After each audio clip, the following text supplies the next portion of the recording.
Sir ತಮ್ಮ ಹೆಸರು? ಮಂಜುನಾಥ್ ಮಂಜುನಾಥ್ ಅಂತೇಳಿ. ಎಲ್ಲಿಂದ ಬಂದಿರೋದು ನೀವು? ದೊಡ್ಡಬಳ್ಳಾಪುರ, ಬೆಂಗಳೂರು ರೂರಲ್. ಬೆಂಗಳೂರು ಗ್ರಾಮಾಂತರ ದೊಡ್ಡಬಳ್ಳಾಪುರದಿಂದ ಬಂದಿದ್ದೀರಾ. ರೇಷ್ಮೆ ಕೃಷಿ ಮಾಡ್ತಾ ಇದ್ದೀರಾ ನೀವು? ಎಷ್ಟು ವರ್ಷದಿಂದ ಮಾಡ್ತಾ ಇದ್ದೀರಾ?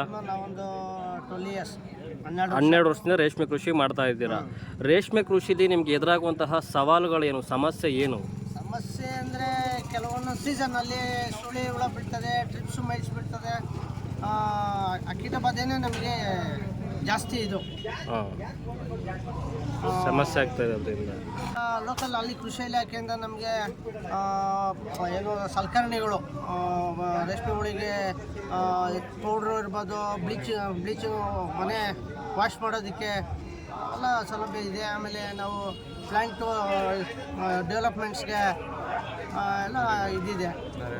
ಕೃಷಿ, ಈ ರೇಷ್ಮೆ ಕೃಷಿ ಇದೆಯಾ? ಹಾಂ ಹಾಂ, ರೇಷ್ಮೆ ಕೃಷಿ ಲಾಭದಾಯಕವಾಗಿದೆಯಾ?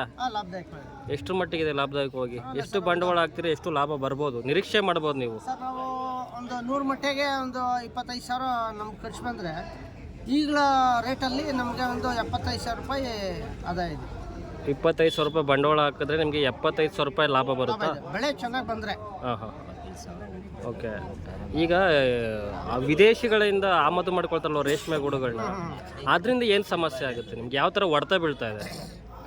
ಅದು ಕಮ್ಮಿ, ಅದು ಸರ್ಕಾರದ ಮಟ್ಟದಾಗ ಅದು ಇದಾಗಬೇಕು. ಅದು ಬರೋದನ್ನ ನಿಲ್ಲಿಸ್ಬಿಟ್ರೆ ರೈತರಿಗೆ ಇನ್ನೂ ಅನುಕೂಲ. ಓಕೆ, ಸರ್ಕಾರದವ್ರು ಮಾಡಲ್ವಲ್ಲ. ಏನು ಆಗಬೇಕು ಅಂತ ನಿಮಗೆ? ನಿಲ್ಲಿಸ್ಬಿಟ್ರೆ ನಮ್ಮ ರೈತರಿಗೆ ಇನ್ನೂ ಒಳ್ಳೇದು.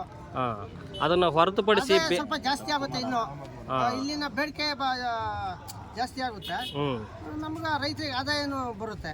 ಓಕೆ, ಮಾಡ್ಬೇಕು ಸರ್ಕಾರ. ಅದೊಂದು ತಡೆದ್ರೆ ರೈತರಿಗೆ ಅನುಕೂಲ. ಈ ರೇಷ್ಮೆ ಕೃಷಿಗೆ ಸರ್ಕಾರ ಯಾವೆಲ್ಲ ಕಾರ್ಯಕ್ರಮಗಳನ್ನ ಹಮ್ಮಿಕೊಳ್ಬೇಕು ನಿಮ್ಗೆ ಅನುಕೂಲವಾಗೋ ರೀತಿ? ಯಾವ ರೀತಿ ಬೇಕು ನಿಮಗೆ ಕಾರ್ಯಕ್ರಮಗಳು ಅಂತೇಳಿ?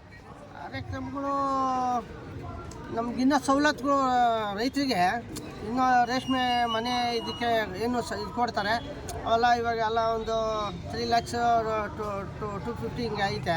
ಅದಿನ್ನೂ ಒಂದು 5 lakh 6 lakhಗೆ ಮಾಡಿದರೆ ರೈತರಿಗೆ ಸ್ವಲ್ಪ ಇದು ತೋಟ ನಿರ್ವಹಣೆಗೆ ಎಲ್ಲನೂ ಇನ್ನೂ ಅನುದಾನ ಸ್ವಲ್ಪ ಜಾಸ್ತಿ ಮಾಡಬೇಕು ಅನ್ನೋ ಇದರಲ್ಲಿ, ನರೇಗಾ ಇದರಲ್ಲಿ ಮಾಡಿದರೆ ಒಳ್ಳೆಯದು. ಇನ್ನೂ ಇಂಪ್ರೂವ್ಮೆಂಟ್ ಆಗುತ್ತೆ. ಸರ್ಕಾರ ಅದ್ರ ಬಗ್ಗೆ ಕ್ರಮ ತಗೊಂಡ್ರೆ ಒಳ್ಳೆಯದು.